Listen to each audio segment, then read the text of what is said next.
सबके मन में एक ही भाव है, एक ही आश्वस्ति है। और संभवतः आजादी के बाद पहला जनरल इलेक्शन है जिसके परिणाम के बारे में भी जनता जनार्दन पहले से अवगत है, और वह परिणाम के बारे में अवगत है कि आएंगे तो मोदी ही, आएंगे तो मोदी जी ही। जनता इस बात के लिए आश्वस्त है। मैंने इसलिए भी कहा कि मैं उत्तर प्रदेश से आया हूं। एक छोटी सी घटना मैं आपको बताता हूं। उत्तर प्रदेश में होली का पर्व बड़े धूमधाम से मनाया जाता है, बहुत धूमधाम से मनाया जाता है। और हम लोगों ने वृंदावन मथुरा को होली के लिए रंगोत्सव के रूप में चिन्हित किया। हमारा रंगोत्सव का आयोजन वहां होता है, लेकिन आयोजन तो हर जगह होता है। होली के पर्व पर इससे पहले गाना गाया जाता था वहां पे,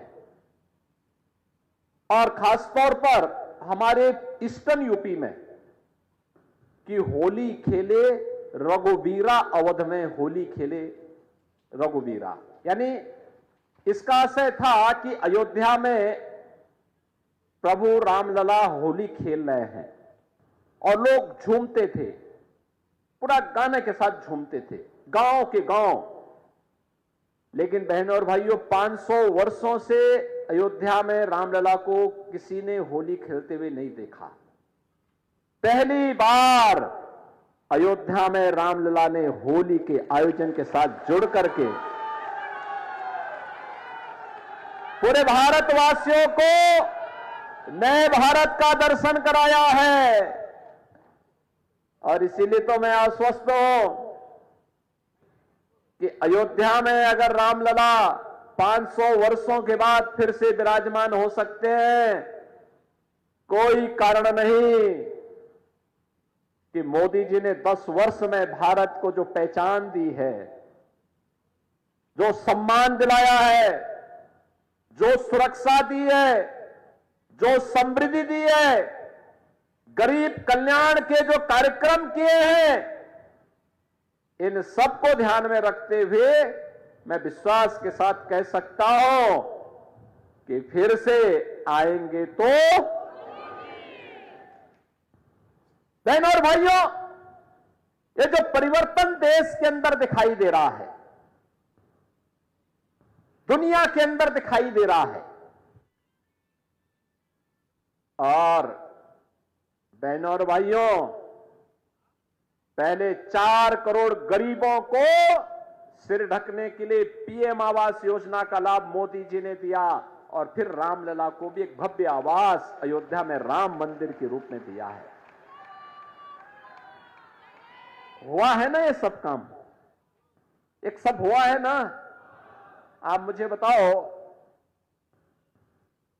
क्या ये 3 तलाक को कांग्रेस के लोग समाप्त कर पाते? और ये सपना तो सरदेव बाला साहब ठाकरे जी का भी था ना।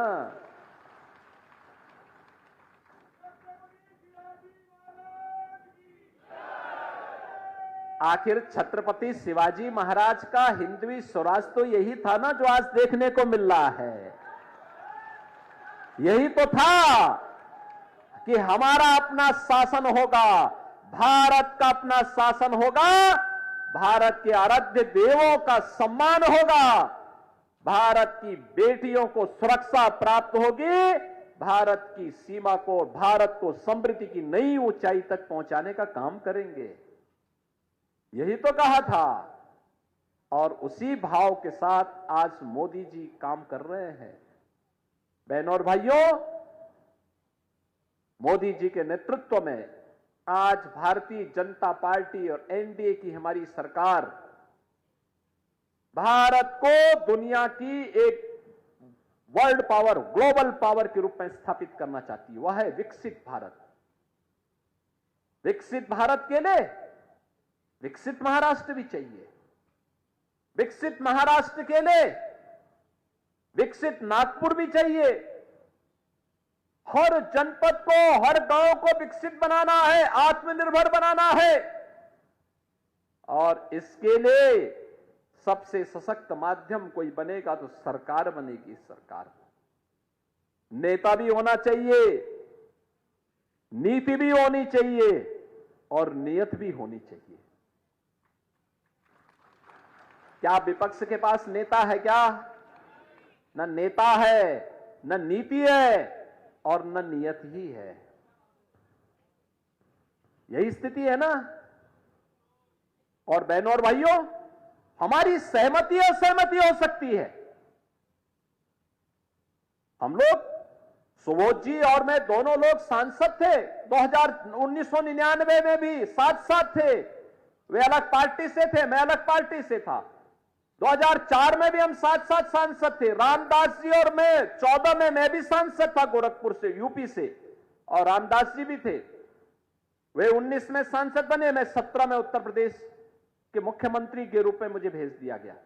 और बहनों भाइयों, 25 करोड़ की आबादी है यूपी की। आज आप देखो, भाजपा की वहां सरकार आने के पहले वहां दूसरे तीसरे दिन एक बड़ा दंगा होता था, कर्फ्यू लगता था। आज हमने कर्फ्यू पे ताला लगा दिया, कर्फ्यू लगता नहीं वहां। अब कर्फ्यू नहीं लगता है। पिछले 7 वर्ष में यूपी में कोई दंगा नहीं हुआ। अनुमान करिए, यूपी में कोई दंगा नहीं हुआ। यहां पे तो आपने देखा ना, हमारे 3 संतों की हत्या कर दी गई थी पालघर में। और यूपी में कोई नहीं कर सकता, उसको मालूम है, कोई करेगा उल्टा टांग देंगे उसको। बहनों और भाइयों, 25 करोड़ की आबादी है और कोई कर्फ्यू नहीं। धूम धड़ाके के साथ कावड़ यात्रा निकलती है वहां पे शिव भक्तों की। करोड़ों लोग भाग लेते हैं, कुंभ में करोड़ों लोग भाग लेते हैं। और यही नहीं, अयोध्या धाम में इस समय रामलला का दर्शन करने के लिए लाखों श्रद्धालु प्रतिदिन आ रहा है, कहीं कोई संकट नहीं। और इसीलिए बहनों और भाइयों में आया हूं, देश की जो आवाज है, राष्ट्र की आवाज को महाराष्ट्र की आवाज के साथ जुड़ जाना चाहिए। दोनों आवाज एक होनी चाहिए। छत्रपति शिवाजी महाराज का तो यही सपना था। उस सपने को साकार करने के लिए यही हमारा हिंदवी स्वराज है। हमारा हर भारतवासी सुरक्षित होगा, हम सुरक्षित भी होंगे और समृद्धि की नई ऊंचाई को भी प्राप्त करेंगे। और उसी को प्राप्त करने के लिए आज 2024 एक अवसर फिर से हमारे पास आया है। देश की आवाज एक ही है। फिर एक बार मोदी सरकार, फिर एक बार मोदी सरकार। और अब की बार 400 पार। तो 400 पार के लिए महाराष्ट्र की सभी सीटों पर भारतीय जनता पार्टी, शिवसेना और एनसीपी, इन तीनों का जो एक गठबंधन है, इस गठबंधन को, एनडीए गठबंधन के प्रत्याशियों को जीतना होगा। उसको आपका आशीर्वाद मिलना होगा। भारतीय जनता पार्टी ने आपके जो वर्तमान में खासदार हैं, श्री रामदास जी तरस, इनको फिर से प्रत्याशी बनाकर के आपके बीच उतारा है। और बहनों और भाइयों, चुनाव के दौरान यह मानना कि प्रत्याशी घर घर आए, ये कठिन होता है। आप सबको रामदास स्वयं बनना पड़ेगा।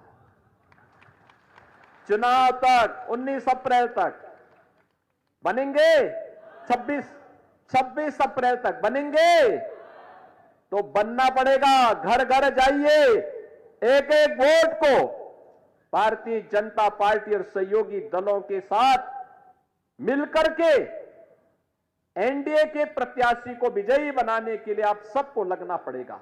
और इसके लिए आज मैं आपके पास आया हूं, उत्तर प्रदेश से विशेष रूप से आया हूं। सभी लोग सहमत हैं ना? अच्छा मुझे बताओ, अयोध्या में रामलला के विराजमान होने के बाद अयोध्या कोई दर्शन करने के लिए गया? काफी बड़ी संख्या में गया, लेकिन बहनें नहीं गई हैं, आप लोग चले गए हैं। अब चुनाव के बाद उनको भी दर्शन करने के लिए लेके आ जाना, मुझे पहले से सूचना दे देना, वहां चिंता की कोई बात नहीं। उत्तर प्रदेश तो अब ऐसे लगता है जैसे प्रभु राम का त्रेता युग का प्रदेश फिर से आ गया हो, और एक काम केवल भाजपा कर सकती है बहनों और भाइयों। और इसीलिए मैं आपके पास आया हूं आपसे कहने के लिए, रामदास जी को भारी बहुमत से विजयी बनाने की अपील करने और मोदी जी को तीसरी बार भारत को पहले 3 वर्ष में तीसरी बड़ी अर्थव्यवस्था बनाने के लिए फिर से देश की सत्ता सौंपने का आह्वान करने के लिए आपके पास आया हूं। सभी लोग सहमत हैं? सभी लोग सहमत हैं ना? सभी लोग सहमत हैं? तो पीछे तक मेरे साथ दोनों हाथ खड़ा करके एक बार बोलेंगे, दोनों हाथ खड़ा करके रामदास जी को भारी बहुमत से विजयी बनाएंगे। बोलिए मेरे साथ, भारत माता की, भारत माता की, भारत माता की, वंदे वंदे, छत्रपति शिवाजी महाराज की, छत्रपति शिवाजी महाराज की।